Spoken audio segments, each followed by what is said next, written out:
So hello and welcome back everyone to this another beautiful wonderful सा video. आज के video में हम लोग सेकंड क्लास करने वाले हैं for sources of law. Sources of law में हम लोगों ने प्रीवियसली बहुत कुछ देख रखा है, जैसे कि हमारा मीनिंग ऑफ लॉ हम लोगों ने कंप्लीट कर रखा है। मीनिंग ऑफ लॉ हम लोगों ने कंप्लीट कर रखा है, ठीक है। मीनिंग ऑफ लॉ हम लोगों ने कंप्लीट कर रखा है। फिर जो है हम लोगों ने ये सारा देख रखे हैं, ये पूरा ख़त्म हो चुका है। क्रिटिसिज्म हमारा बेंथम का हो चुका है। बेंथम का हमने क्रिटिसिज्म देख रखा है, बेंथम का क्रिटिसिज्म भी देख रखा है, थ्योरी भी पढ़ रखा है। एंड आज जो हम लोग करने वाले हैं वह John Austin command theory of law. क्या बताओ? John Austin command theory of law. चलो स्टार्ट करते हुए the John Austin command theory of law. वैसे ये John Austin command theory of law, उससे पढ़ने से पहले ना देखो कोई भी चीज़, देखो वैसे तो यहाँ पे बहुत सारे थ्योरीज है, तो आप किसी भी इंडिविजुअल को कैसे याद रखोगे कि सर जॉन ऑस्टिन को कैसे याद रखे? तो सिंपल चीज ये होता है, जॉन ऑस्टिन को याद रखने के लिए तुम पॉइंट्स बना लो। ये कौन है बंदा? ये एक प्रोमिनेंट इंग्लिश लीगल थ्योरिस्ट है, ठीक है। ये पहला प्रोफेसर था ऑफ द ज्यूरिस्प्रूडेंस, और कहाँ पे था? At the university of London, ठीक है। और उसने जो है थ्योरी दिया था कमांड थ्योरी ऑफ लॉ। समझ में आ रहा है? ठीक है, समझ में आ रहा है। और ये फोकस करता है कमांड थ्योरी ऑन पॉजिटिविज्म, ठीक है। Positivism focused on what the law is rather than it's moral and ethical justice. Moral and ethical justice हम लोग नहीं देखते जॉन ऑस्टिन थ्योरी में, हम लोग देखते हैं कि लॉ है क्या, वैसे ये लॉ है क्या चीज, ठीक है। और इस पे फोकस करते हैं पॉजिटिवली हम लोग फोकस करते हैं इन John Austin command theory of law. अच्छा, जॉन ऑस्टिन कमांड और थ्योरी ऑफ लॉ और एक बहुत इंटरेस्टिंग चीज है, अगर तुम नीचे जाओगे थोड़ा आपको दिखेगा ये तीन चीज, कमांड, सॉवरियन ऑथोरिटी एंड सैंक्शन, ये तीन चीज दिखेगा। पूरा जॉन ऑस्टिन मैं तुमको यहीं पे समझा दूंगा।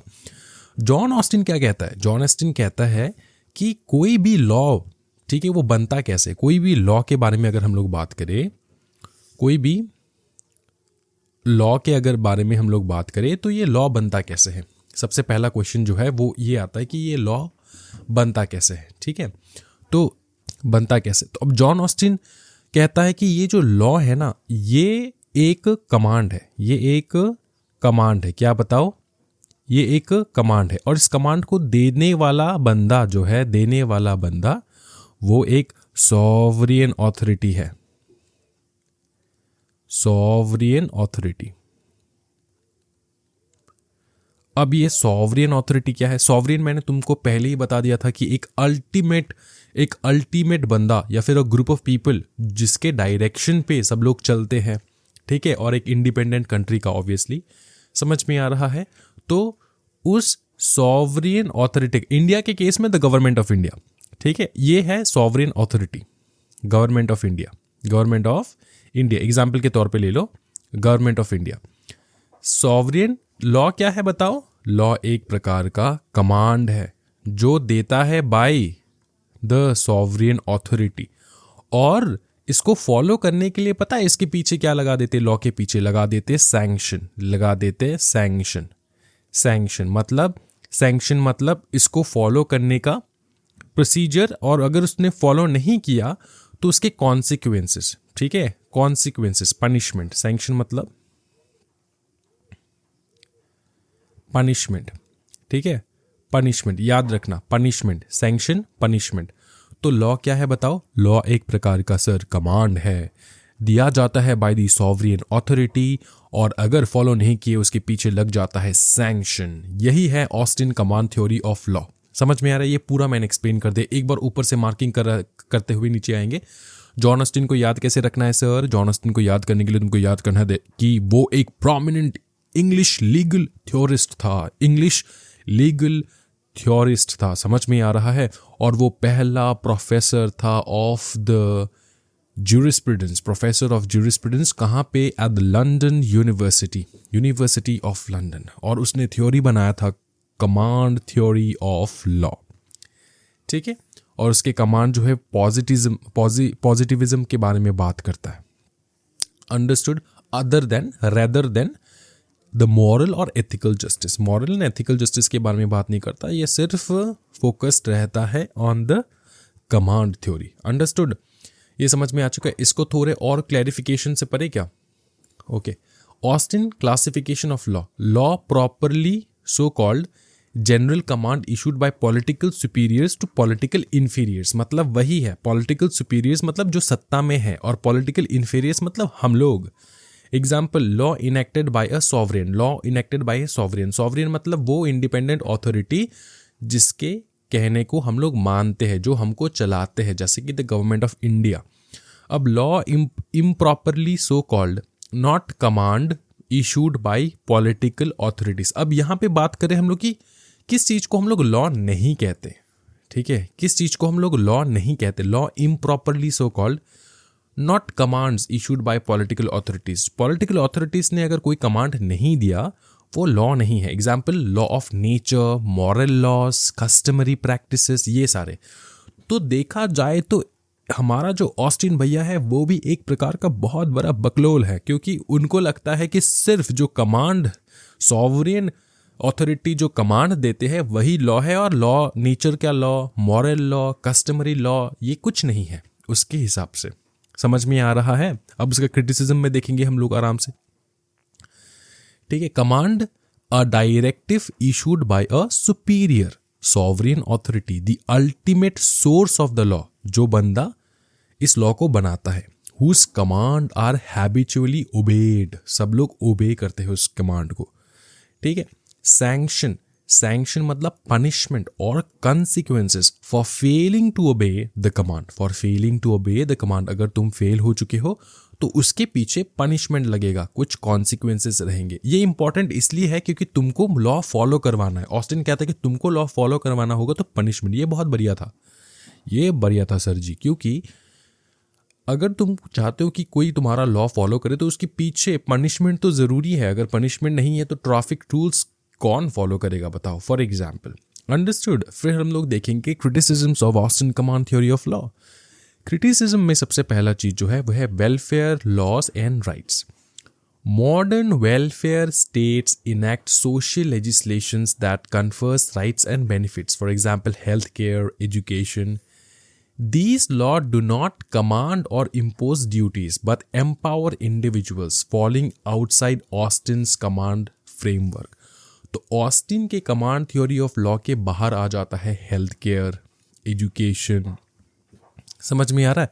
क्योंकि ये एक प्रकार का हेल्थ केयर एंड एजुकेशन में एक प्रकार का कमांड नहीं होता है, ठीक है। ये एक प्रकार के पावर्स होते हैं, इंडिविजुअल का पावर होता है कि तुम अपना एजुकेशन इस हिसाब से तुम ले सकते हो, कर सकते हो, तुम अपना हेल्थ केयर इस हिसाब से ले सकते हो, कर सकते हो। अब वो कमांड नहीं है, क्योंकि अगर तुमने एजुकेशन नहीं लिया, हेल्थ केयर के फैसिलिटीज नहीं लिए, उसके पीछे थोड़ी पनिशमेंट है, नहीं है, तो ये तो अपने कमांड थ्योरी ऑफ लॉ के बाहर आ जाएगा, समझे? तो इसका लिमिटेशन है ये। फिर है limited sovereignty. Austin sovereign is absolute and unlimited, but modern states are bound by national laws, international laws and norms. ये क्या है मैं तुमको समझाता हूँ। जॉन ऑस्टिन कहता है, ऑस्टिन भैया कहता है कि भैया एक ये हेड रहेगा सॉवरेन बंदा, ठीक है, और इसका सब लोग बात सुनेंगे, इसका सब लोग बात सुनेंगे। लेकिन एक बात बताओ, हमारे इंडिया में अगर नेशनल बात करें हम लोग, हमारे इंडिया में प्रधानमंत्री नरेंद्र मोदी जी का बात सबसे ज्यादा वैल्यूएबल है या फिर कॉन्स्टिट्यूशन ऑफ इंडिया का बात सबसे ज्यादा वैल्यूएबल है? बताओ। अब पावर में इंडिया का सुप्रीम पावर लीडर कौन है? प्रधानमंत्री नरेंद्र मोदी जी। लेकिन क्या वो भी नतमस्तक होते हैं to the constitution of India? हाँ। तो पीएम मोदी भी वो सुप्रीम लीडर होने के बाद भी वो जो है कॉन्स्टिट्यूशन के ऊपर नहीं है। अब और एक चीज मैं बताता हूँ, हर देश का पीएम प्रेसिडेंट पकड़ लो तुम, ठीक है, यूएसए का पकड़ लो, कनाडा का पकड़ लो, जापान का पकड़ लो, चाइना का पकड़ लो, क्या सब लोग अपनी मन मर्जी कर सकते हैं? हाँ जी। अगर इंटरनेशनल के बारे में बात करें, इंटरनेशनल लॉ के बारे में बात करें, क्या वो लोग इंटरनेशनली जो कुछ भी उनको मन करे क्या वो कर सकते? नहीं। उसके लिए सब रूल्स एंड रेगुलेशंस है। कौन अपना खुद का न्यूक्लियर पावर यूज कर सकता है उसके लिए भी रूल्स एंड रेगुलेशंस बना के रखे हैं। समझ में आ रहा है ना? तो सिंपल बात ये होता है कि अगर आप किसी भी कंट्री के सुप्रीम लीडर भी हो जाओ तब भी तुमको अगर इंटरनेशनल प्रेशर रहेगा तुम्हारे ऊपर, इंटरनेशनल प्रेशर रहेगा, ठीक है, इंटरनेशनल प्रेशर रहेगा, इंटरनेशनल कुछ लॉस है जो तुमको फॉलो करने होंगे। समझ में आ रहा है? तुम सुप्रीम लीडर होने के बाद भी। लेकिन जॉन ऑस्टिन तो ये नहीं कहता, जॉन ऑस्टिन कहता कि सुप्रीम लीडर जो होता है उसका बात सब लोग सुनते हैं। ऐसा नहीं होता, ठीक है। कुछ नेशनल लॉस होते हैं जैसे कि कॉन्स्टिट्यूशनल लिमिट्स, यहाँ पे एग्जाम्पल के तौर पे लिखा है। फिर है international loss and norms, internationally बहुत सारे रूल्स एंड रेगुलेशंस है, लॉस है जिसको अबाइड करके तुमको चलना होता है। फिर देखो एग्जाम्पल के तौर पर the Indian government can not make loss violating the constitution of India, ठीक है। पीएम मोदी जो है वो लॉस नहीं बना सकते by violating the constitution of India. क्या ये समझ में आ रहा है? और जिस किसी ने भी अगर तुमको कह रहे हैं कि कॉन्स्टिट्यूशन डेंजर में है, कॉन्स्टिट्यूशन को हम प्रेजेंट गवर्नमेंट नहीं मानने वाला, कॉन्स्टिट्यूशन जो है वो बहुत खतरे में है, ऐसा कुछ नहीं है ये तुमको, क्योंकि लॉस बन ही नहीं सकते अगेंस्ट द कॉन्स्टिट्यूशन, ठीक है। लॉस बन ही नहीं सकते अगेंस्ट द कॉन्स्टिट्यूशन। तुमको कॉन्स्टिट्यूशन को अमेंड करना होगा, और कॉन्स्टिट्यूशन अमेंड तुम मन मर्जी से नहीं कर सकते, तुमको पब्लिक के हित में कॉन्स्टिट्यूशन का अमेंडमेंट करना है। जैसे कि हम लोगों ने आर्टिकल 31 हटाया था राइट टू प्रॉपर्टी का, वो पब्लिक के हित के लिए हटाया गया था, पब्लिक के बेनिफिट के लिए, सो दैट सबको अधिकार मिले खुद अपना जमीन खरीदने के लिए। अगर सरकार देने लग जाए तो जमीन खत्म हो जाएगा, किसी को जमीन खरीदने का अधिकार नहीं मिलेगा। तो वो सारा चीज समझ में आ रहा है? तुमको कॉन्स्टिट्यूशन अमेंड करना है, करो, लेकिन कॉन्स्टिट्यूशन के हिसाब से, कॉन्स्टिट्यूशन का जो मेन मोटिव था जिसके कारण ये कॉन्स्टिट्यूशन बना, नॉर्मल पब्लिक के बेनिफिट के लिए, उसके हिसाब से तुमको अमेंड करना होगा, तब जाके तुम कुछ कर सकते हो। समझ में आ रहा है? ओके, नेक्स्ट हम लोग देखेंगे नेग्लेक्ट ऑफ जज made loss. Austin command theory कहता है कि जज का जो लॉ होता है उसको मैं नेग्लेक्ट करता हूँ, जज का लॉ जो है वो यहाँ पे रिकॉग्नाइज ही नहीं किया जाता। तो ऑस्टिन क्लेम्ड जजेस act under the tacit command of the sovereign, मतलब सॉवरेन जो कमांड कहता है उसके अकॉर्डिंग चलता है जज। ऐसा नहीं है भाई, supreme court of India supreme है, ठीक है, वो किसी के अधीन नहीं है। सुप्रीम कोर्ट ऑफ इंडिया जो है वो पीएम मोदी के भी ऊपर है। समझ में आ रहा है? जो सुप्रीम लीडर है किसी भी कंट्री का, मैं इंडिया का एग्जांपल ले रहा हूँ, इंडिया का सुप्रीम लीडर तुम्हारा पीएम मोदी। अब पीएम मोदी अगर चाहे सुप्रीम कोर्ट को ऑर्डर दे कि तुमको ये करना है, सुप्रीम कोर्ट करेगा नहीं, क्योंकि सुप्रीम कोर्ट इंडिपेंडेंट है। और वो पावर किसको कैसे मिलता है सुप्रीम कोर्ट को? बाय द कॉन्स्टिट्यूशन, और कॉन्स्टिट्यूशन के अगेंस्ट पीएम मोदी जा नहीं सकते। तो सिंपल चीज है, ऑस्टिन कह रहा है कि सॉवरेन जो है, सॉवरेन मतलब पीएम मोदी, सुप्रीम लीडर, वो जो है कमांड करते हैं किसको? जजेस को। ऐसा नहीं होता। तो बकलोली कर रहा है यहाँ पे कौन? ऑस्टिन, जॉन ऑस्टिन, ठीक है, हमारा भाई, हमारा ये जॉन ऑस्टिन। इनको पता ही नहीं है कि इंडिया अलग तरीके से चलता है। तो इसका क्रिटिसिज्म देख रहे हैं हम लोग। ध्यान रखना कि उसने थ्योरी तो दिया लेकिन उसके क्रिटिसिज्म्स भी है बहुत। फिर देखो क्या बताया गया यहाँ पे, इन रियलिटी जजेस create positive loss through interpretation and precedence which Austin theory does not account for, या फिर डज नॉट रिकॉग्नाइज। समझ में आ रहा है? Next, international laws. Austin theory requires a sovereign for a law to exist. Austin के हिसाब से, ऑस्टिन की थ्योरी के हिसाब से एक सुप्रीम लीडर चाहिए होता है सो दैट लॉ बन पाए। International laws lack a sovereign authority. अच्छा, इंटरनेशनल लॉस, इंटरनेशनल किसी का बाप है क्या? बताओ। तुम सोच रहे होंगे कि यूएसए सबको कंट्रोल करता है, ऐसा कुछ नहीं है। इंटरनेशनली सबको अपना अपना देख के, सबके भलाई के लिए सब लोग एक साथ आके लॉ बनता है, ठीक है। समझ में आ रहा है? इंटरनेशनली जो है इस प्रकार से काम होता है। ऐसा नहीं है कि इंटरनेशनल कोई एक कंट्री है जो सुप्रीम लीडर है और सब देशों के लिए लॉ बनाता है, ऐसा नहीं है, ठीक है। तो international laws lack a supreme leader, मतलब sovereign authority. So Austin did not recognise them as law. तो इसलिए ऑस्टिन का थ्योरी जो है उसको लॉ रिकॉग्नाइज ही नहीं करता। फिर this is a significant limitation in today's globalised world. क्या ये समझ में आ रहा है? क्योंकि ग्लोबलाइजेशन हो रहा है, इंटरनेशनल लॉज बन रहे हैं, टूट रहे हैं, फिर लॉज बन रहे हैं। तो ये सारे लॉज जो है Austin command theory of law पे रिकॉग्नाइज ही नहीं होता, क्योंकि ऑस्टिन कहता है सब लॉ जो है वो सुप्रीम लीडर देगा। अब ये जो सुप्रीम लीडर है वो तो इंटरनेशनली तो कुछ है नहीं, है ना? समझ में आ रहा है? तो ये रहा तुम्हारा Austin command theory of law. I hope it is very very careful. कोई भी डाउट हो तो कमेंट सेक्शन में ज़रूर ज़रूर ज़रूर पूछ लेना। ओके, अब हम लोग चाहेंगे next John William Salmond theory of law. John William Salmond theory of law. पता है जॉन विलियम क्या कहता है? जॉन विलियम 2 वर्ड कहता है, a law and the law. A law and the law, क्या बताओ? A law and the law, a law and the law या फिर द लॉ। समझ में आ रहा है? ये 2 वर्ड यूज करता है हमारा जॉन विलियम सलमॉन। अब सलमॉन बिलीव क्या करता है? सलमॉन बिलीव करता है कि लॉ का जो मेन पर्पस है ना भाई मेरे, वो लोगों को जस्टिस दिलाना होता है। वो लोगों को जस्टिस दिलाना होता है, ठीक है। बेंथम एंड ऑस्टिन जो है वो अलग सोचते हैं, और तुम्हारा सलमॉन वो फोकस करता है on the purpose of law, not on it's analysis. कि सलमॉन जो है वो अपने पर्पस के लिए लगता, मतलब लॉ के पर्पस के लिए ढूंढता है, लॉ के पर्पस के लिए वो बात करता है, ठीक है। कि लॉ का पर्पस क्या होना चाहिए? सिंपल चीज, delivery of justice to the people, ये कहता है सलमॉन, ठीक है। और वो एनालाइज नहीं करता लॉ कहाँ से आ रहा है, कौन बना रहा है, क्या कर रहा है, वो सब नहीं करता। जो कि हम लोग देखे हैं हमारे जॉन ऑस्टिन में देखे हैं हम लोगों ने, फिर हम लोगों ने यहाँ पे बेंथम में देखा है, जेरेमी बेंथम में देखा है हम लोगों ने, ठीक है। सॉवरेन जेरेमी बेंथम भी सॉवरेन के बारे में बात करता है और ऑस्टिन भी सॉवरेन के बारे में बात करता है। लेकिन हमारे जो जॉन विलियम सलमॉन है, ठीक है, वो अलग है।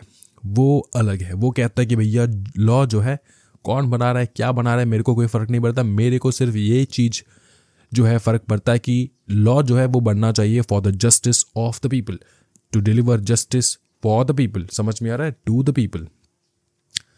Agreed with Bentham and Austin on necessities of the state for law enforcement.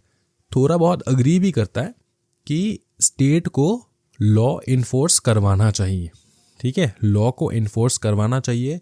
State मतलब वही कंट्री, सुप्रीम लीडर, ठीक है। अब ये नेसेसरी चीज़ हो जाता है, ठीक है। इसके बारे में भी थोड़ा बहुत बात होता है जॉन विलियम सलमॉन के बारे में, कि लॉज तो बनाएंगे लेकिन उसको इम्प्लीमेंट करना भी होता है, इन्फोर्स करना भी होता है।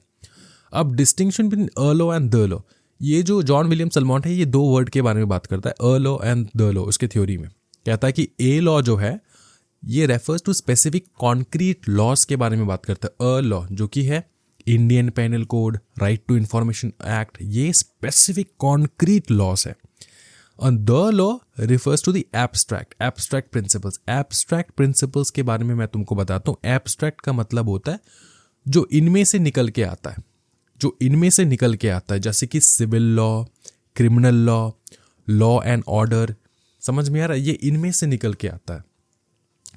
The distinguish is important because their applications differ. इनका application differ होता है, अलग अलग प्रकार के जगह पे अलग अलग प्रकार का लॉ लगता है। A law and the law. समझ में आ रहा है? फिर देखो डिफाइन अ लॉ या फिर डिफाइन लॉ या फिर definition of law. Law is a body of principle recognized and applied by the state, by the supreme leader in the administration of justice. It consists of rules acted upon in courts of justice. Law is made up of legal principles, not just individual laws. ठीक है? समझ में आ रहा है? नहीं समझ में आ रहा है सर, एक्सप्लेन करो। सिंपल चीज़ है, देखो ये जो लॉ होता है ना, ये एक बॉडी ऑफ प्रिंसिपल है, ये तो तुमको समझ में आ रहा है। ये एक बॉडी ऑफ प्रिंसिपल है, प्रिंसिपल्स है जो रिकॉग्नाइज किया जाता है, अप्लाई किया जाता है बाय कौन? कौन रिकॉग्नाइज करता है, कौन अप्लाई करता है इन चीज़ को? सुप्रीम लीडर मतलब state. In the administration of justice मतलब जस्टिस दिलाने के लिए। It consist of rules. इसमें क्या क्या रहता है? ये लॉ तो बोल रहे हैं हम लोग, लेकिन लॉ में क्या रहता है? रूल्स रहते हैं, ठीक है, जो कि एक्ट होता है upon in the court of justice, ठीक है। अगर तुमको जस्टिस चाहिए, तुम कोर्ट में जाते हो, वहां पे क्या होता है? यही लॉ तो हम लोग यूज करते हैं, वही लॉ को हम लोग यूज करते हैं, एक्ट करते हैं upon in the court of justice. Law is made up of legal principles, not just individual laws. Law जो है लीगल प्रिंसिपल्स के ऊपर बनते हैं, सिर्फ इंडिविजुअल लॉस नहीं बनते, लेकिन लीगल प्रिंसिपल्स के ऊपर लॉ बनते हैं। अच्छा, ये हो गया डेफिनेशन ऑफ लॉ। अब देखेंगे administration of justice. Justice requires, justice क्या रिक्वायर करता है? Compulsion to maintain order in society. जैसे मैंने बताया कि तुम्हारा जो ये जॉन विलियम सलमॉन है, ये तुम्हारा necessity of the state for enforcement के बारे में भी बात करता है कि लॉ अगर हम लोग बना रहे हैं तो इसको इन्फोर्स भी तो करना होगा, तो इन्फोर्स कैसे करे? वहाँ पे कंपल्शन होना चाहिए। जस्टिस का मतलब होता है एक कंपल्शन कि मेंटेन हो ऑर्डर, कहाँ पे? सोसाइटी पे। कैसे?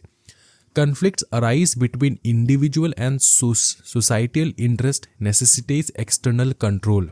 ठीक है, तो अगर किसी individual interest and social interest में कोई जो है कोई किसी प्रकार का कॉन्फ्लिक्ट हो रहा है, जैसे कि सर एग्जांपल के तौर पे समझाओ ना सर, समझ नहीं रहा। इंडिविजुअल इंटरेस्ट मैं तुमको बताता हूँ। कोई भी लड़का अगर चाहे कि मैं आज से सिर्फ बिकनी पहन के घूमूंगा, इसका ये इंडिविजुअल इंटरेस्ट है। क्या सोसाइटल इंटरेस्ट है? सोसाइटी इसको अलाउ करेगा? नहीं करेगा सर, सोसाइटी अलाउ नहीं करेगा। तुम्हारा कोई कल्ट ग्रुप है तो वो अलग चीज़ है, लेकिन सोसाइटी तो अलाउ नहीं करेगा।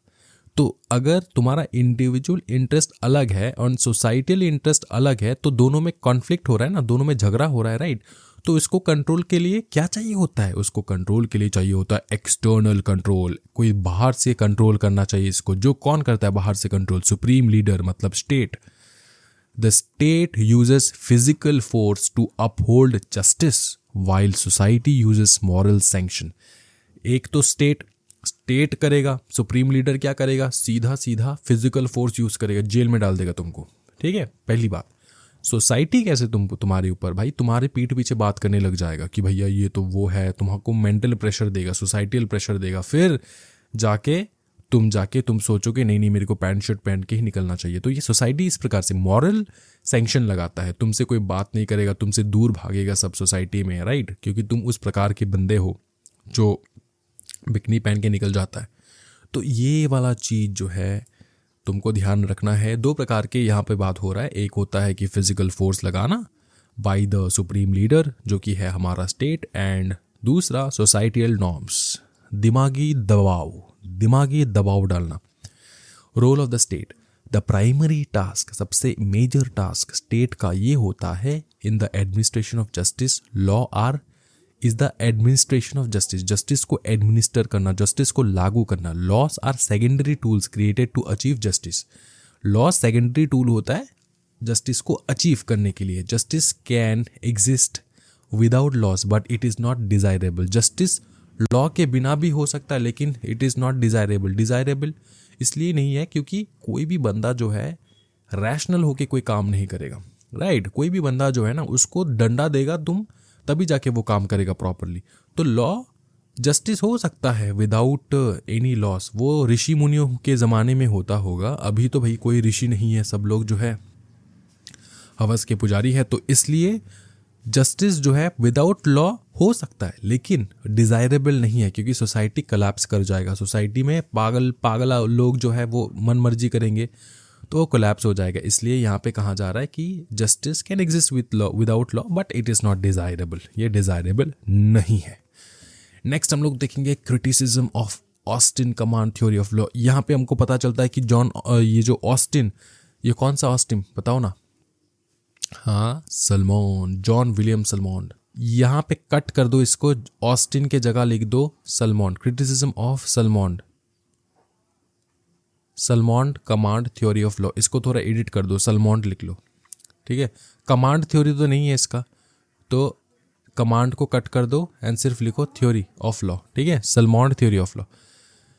क्रिटिसिज्म करेंगे सलमॉन का, क्या करेंगे देखो। Number 1, unjust law challenges Salmond's view. Unjust law मतलब Salmond claimed that justice is the end goal of law, क्योंकि सलमॉन पहले ही लाइन में बता देता है कि सलमॉन चाहता है डिलीवरी ऑफ जस्टिस। तो सलमॉन क्लेम कर रहा है कि लॉ का जो मेजर पर्पस है, सबसे पहला एंड गोल है, वो है justice, and law is merely a medium to achieve it. तो सलमॉन कहता है भाई लॉ का जो मेन उद्देश्य है, ठीक है, वो है जस्टिस दिलाना। और अपने को लॉ इसलिए चाहिए क्योंकि ये एक प्रकार का मीडियम है जिसके थ्रू हमको जस्टिस मिलता है। ये सिर्फ एक मीडियम है जिसके थ्रू हमको जस्टिस मिलता है। However, many laws can be considered unjust or discriminatory or oppressive laws. इसका मतलब बहुत सारे ऐसे लॉस हैं जिसको हम लोग कंसिडर कर सकते हैं अनजस्ट. अनजस्ट मतलब अनजस्टिस, ठीक है, अनजस्टफुल, ठीक है, डिस्क्रिमिनेटरी, ऑपरेसिव. तो अगर कोई लॉ ऐसा है जो डिस्क्रिमिनेट करता है, जैसे कि विमेन एंड मेन के बीच में डिस्क्रिमिनेट करता है. विमेन के लिए आफ्टर मैरिज बहुत सारे लॉस है वुमेन को प्रोटेक्ट करने के लिए, राइट. मेन के लिए क्या है, कुछ नहीं है. फिर मेन के लिए तुम्हारा पर्सनल सिक्योरिटी के लिए कुछ लॉस है, नहीं, कुछ लॉस नहीं है. विमेन के लिए बहुत सारे हैं. तो ये एक प्रकार का क्या है बताओ, ये फैक्ट है. अभी भी इंडियन सोसाइटी डेवलप नहीं हो पाया जहाँ पे मैन एंड वुमेन का इक्वल राइट्स मिले, या फिर कुछ तो लॉ बने मैन के लिए भी, ठीक है. It's a very dangerous situation. It's a true thing. अब सुनो चीज, क्या यहाँ पे बताया जा रहा है, बताया ये जा रहा है कि many loss can be considered unjust. तो अगर विमेन के लिए बहुत सारे लॉस है, मेन के लिए कुछ लॉस नहीं है, तो हम लोग ऐसे कह सकते हैं कि हाँ ये अनजस्टफुल है, ये डिस्क्रिमिनेटरी है, डिस्क्रिमिनेट कर रहे हो, ऑपरेसिव है लॉस, राइट. हाँ है, ये फैक्ट है. ये जुडिशियल, इंडियन जुडिशियल सिस्टम का भी ये फैक्ट है. अब देखो, this arises question about whether all laws truly serve the purpose of justice और नॉट.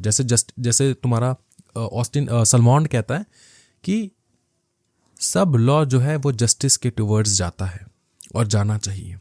लेकिन इसमें क्वेश्चन आ जाता है, बहुत सारे लॉस अपने को ऐसे देखने को मिलता है जो कि डिस्क्रिमिनेट करता है, ठीक है. जैसे मैंने एग्जांपल दिया विमेन एंड मेन के बारे में, डिस्क्रिमिनेशन है यहाँ पे, ठीक है. तो क्या सारे लॉस जस्टिस में जाके लीड कर रहे हैं?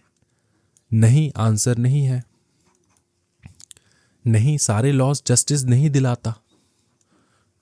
अगर सारे लॉस जस्टिस दिलाते होंगे तो अतुल सुभाष के जैसे बहुत सारे लोग सुसाइड नहीं करते, राइट. तो सिंपल चीज़ है. तो ये ट्रू नहीं है कि सारे लॉस जस्टिस दिलाते अपने को, ठीक है. क्योंकि सलमान कहता है कि सारे लॉस तो जस्टिस ही दिलाते हैं हमको, जस्टिस हमारा एंड गोल है. समझ में आ रहा है? तो ये क्लियर हो चुका है. इसलिए थोड़ा बकलोली यहाँ पे हो रहा है. सलमान जो है वो समझ नहीं पा रहे कि अभी तक सोसाइटीज डेवलप नहीं हो पा रहा है. उसके बाद देखो, law serves multiple purposes, not just justice. Law multiple purpose जो है. अब देखो, मैं तुमको एक चीज़ समझाता हूँ. बहुत टाइम तुमको ना ऐसे, तुम जिंदगी में ऐसे सिचुएशन में गिर जाओगे जहाँ पे जज जो है ना, ये दो पार्टी है, दोनों के साथ गलत हुआ है, किसी के साथ थोड़ा, किसी के साथ ज़्यादा. लेकिन जब जज जजमेंट सुनाता है ना, एक पार्टी के फेवर में होता है, एक पार्टी के अगेंस्ट में होता है, ठीक है. और ये जज जानता है कि दोनों को हार्म हुआ है, लेकिन एक पार्टी के फेवर में होगा, एक पार्टी के अगेंस्ट में होगा, ठीक है. समझ में आ रहा है? एक पार्टी के फेवर में होगा, एक पार्टी के अगेंस्ट में होगा, ठीक है. लेकिन जज फिर भी देता है. क्यों? मेंटेन करने के लिए लॉ एंड ऑर्डर, ठीक है. जज क्यों ऐसे करता है? क्योंकि मेंटेन करने के लिए law and order. For example मैं तुमको एक समझाता हूँ चीज़. फॉर एग्जांपल, बहुत सारे प्रोटेस्ट होते हैं कंट्री में, ठीक है. जो प्रोटेस्टर्स है वो प्रोटेस्टर्स उनके लिए तो भैया वो जो प्रोटेस्टर्स है उनके लिए तो भैया वो आज़ादी का लड़ाई लड़ रहे हैं, राइट. फॉर एग्जांपल, ठीक है. वहीं पे स्टेट गवर्नमेंट वाटर कैनन्स लेकर सीधा उनके ऊपर हल्ला बोल देते हैं, उसको भगा देते हैं, ठीक है. तो यहाँ पे क्या क्या क्या देखने को मिल रहा है? प्रोटेस्टर्स के लिए उनके लिए लग रहा होगा कि मेरे साथ तो अनजस्टिस हो गया है ना, मेरे साथ तो अनजस्टिस हो गया. और वैसी उसी प्रकार जो गवर्नमेंट है वो इसलिए कर रहा है क्योंकि उनको मेंटेन करना है ऑर्डर, पब्लिक ऑर्डर मेंटेन करके रखना है, प्रोटेक्ट करना है राइट्स को, रेगुलेटिंग बिहेवियर्स, इसके लिए किया जाता है, right. This purposes evolves over time, reflecting changes in society, culture and governance. जैसे जैसे अलग अलग गवर्नमेंट आएंगे, उनके तरीके बदलेंगे, तरीका ऑफ गवर्नेंस बदलेगा, तो वहाँ पे क्या होगा बताओ ना, ओवर टाइम चेंजेस आएगा. समझ में आ रहा? तो चेंज होता रहेगा. फिर contradicting in ज्यूरिस्प्रूडेंशियल scope. Salmon defines jurisprudence as the study of the first principle of civil law within a national legal system. This is contradicting because justice is a universal concept that transcends national boundaries. Jurisprudential analysis should not be limited to national legal system but should consider a global perspective on justice and law. देखो आजकल के time पे ना सलमॉन के हिसाब से भैया एक कंट्री है, उसका सुप्रीम लीडर है, ठीक है, वो लॉ बनाएगा और जस्टिस दिलाएगा। समझ में आ रहा है?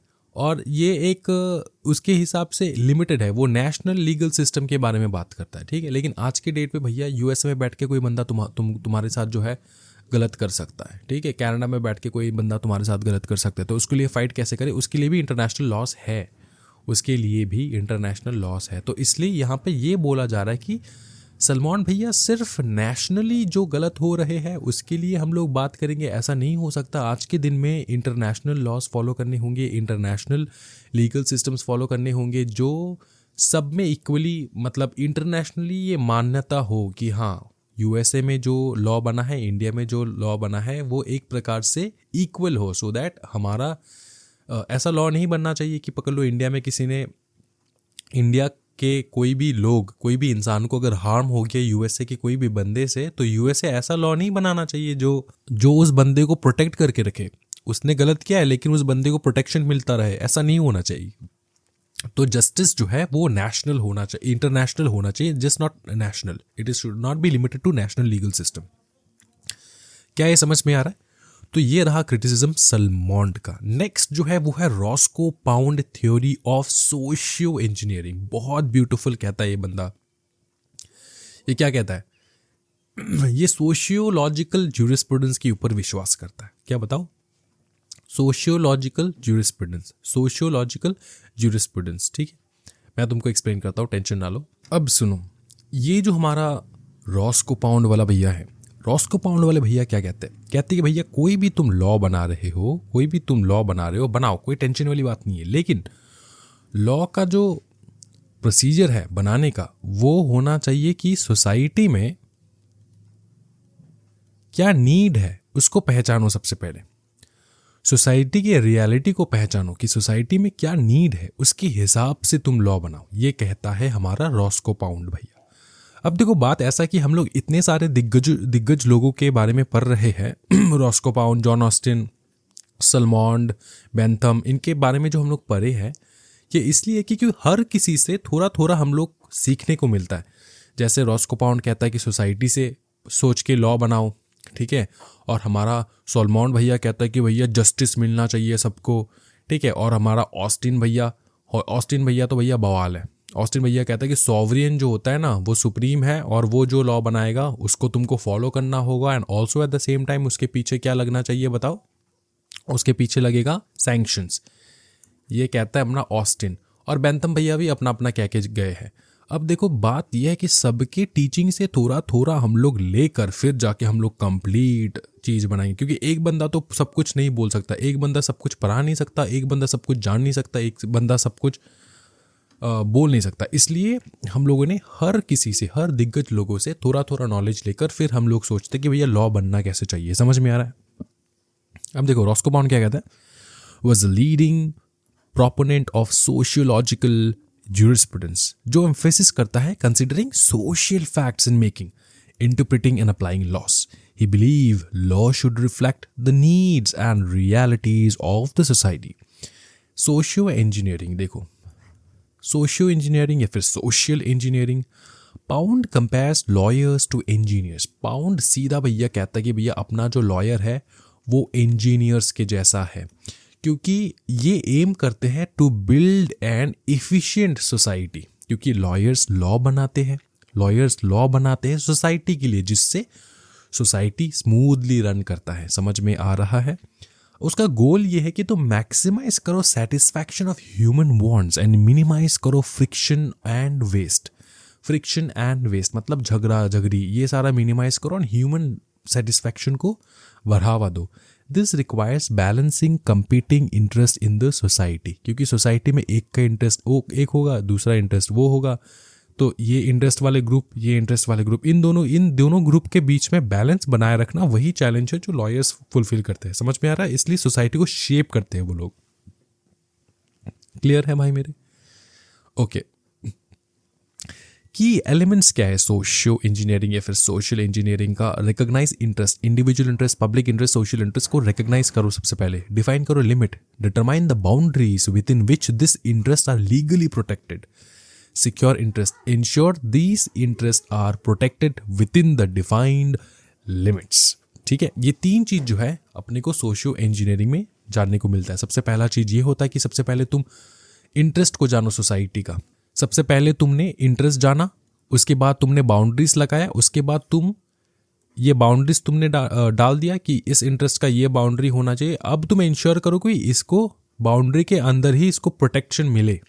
ठीक है, ensure this interest are protected within the defined limits. ठीक है, समझ में आ रहा है? क्योंकि बाउंड्रीज क्यों जरूरी है? क्योंकि बैलेंस बना के रखना है ना सोसाइटी में, तो थोड़ा बाउंड्री भी चाहिए होता है कि तुमको तुम्हारा थोड़ा सोचेंगे, तुम देखो राम का थोड़ा सोचेंगे, लक्ष्मण का थोड़ा सोचेंगे, ठीक है, जाना का थोड़ा सोचेंगे, अतुल का थोड़ा सोचेंगे, इस प्रकार से सोचेंगे। तो राम का कितना सोचेंगे उसका एक लिमिट बनाओ, जाना का कितना सोचेंगे इसका एक लिमिट बनाओ, क्योंकि ये अलग अलग प्रकार के सोसाइटल इंटरेस्ट है। समझ में आ रहा है? और इस इंटरेस्ट के अंदर ही तुमको प्रोटेक्ट करके रखना होगा चीजों को। ठीक है, उनके इंटरेस्ट को। समझे बाबू मोशाई? फिर 4th स्टेप है steps to determine legal system scope. Inventory of interest, selection, demarcation, meaning of security, meaning of securing and valuation. इसको रीड करना है, इसको सिर्फ रीड करना है, थोड़ा बहुत रीड दूंगा मैं। और क्रिटिसिज्म को रीड करना है, ये होमवर्क रहेगा। क्रिटिसिज्म को रीड करना है, ये होमवर्क रहेगा। और जितना मैंने आज पढ़ाया है उसको अच्छे से लिख के PDF मैंने अवेलेबल करवा दिया, उसको रिवाइज करो।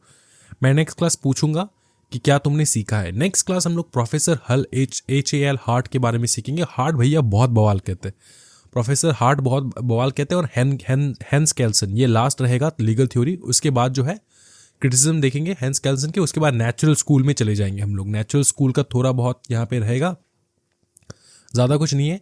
हिस्टोरिकल स्कूल ऑफ लॉ देखेंगे, एनालिटिकल स्कूल ऑफ लॉ देखेंगे, classification of sources of Indian law जो बहुत इंपॉर्टेंट है आपकी एग्जामिनेशन के लिए, ये सब देखेंगे। ये हम लोग नेक्स्ट क्लास करेंगे। और नेक्स्ट क्लास प्रॉब्ली और 1 या फिर 2 क्लास में पूरा चैप्टर कंप्लीट हो जाएगा। मैं थोड़ा थोड़ा करा रहा हूँ सो दैट आपके दिमाग में अच्छे से बैठे। अगर कुछ भी डाउट है तो कमेंट सेक्शन में कमेंट करना, क्योंकि ये वीडियो यूट्यूब के ऊपर भी अपलोड होगा फॉर द अदर स्टूडेंट्स, जो कि डेडिकेटेड वीडियो है फॉर द अर्जुना बैच। अच्छा, किसी भी स्टूडेंट को अगर क्लासेस का रिक्वायरमेंट है then definitely go and check our classes. यहाँ पे आपको बहुत ज़्यादा बेनिफिशियल क्लासेस मिलेंगे, नोट्स मिलेंगे, टेस्ट मिलेंगे, सब कुछ एक साथ मिलेगा और हाईएस्ट लेवल डिस्काउंट्स पे मिलेगा। वैसे ही ऑलरेडी डिस्काउंटेड लेक्चर्स हैं एंड क्लासेस है, लेकिन फिर भी उसके ऊपर भी डिस्काउंट मिलेगा if you use the code NEW25। तो NEW25 यूज़ करो, उसके ऊपर भी हैवी डिस्काउंट मिल जाएगा आपको on and above all the discounted courses। समझ में आ रहा है? and trust me, it's going to be mind boggling for you to take our lectures। it's going to be best and best। और आपके examination जो है वो डेफिनेटली हम क्रैक करवा के रहेंगे। Thank you so much. आज के वीडियो में इतना ही। Thank you so much everyone. Take care, bye bye. Like and subscribe to the channel. Take care, bye bye. जय हिंद।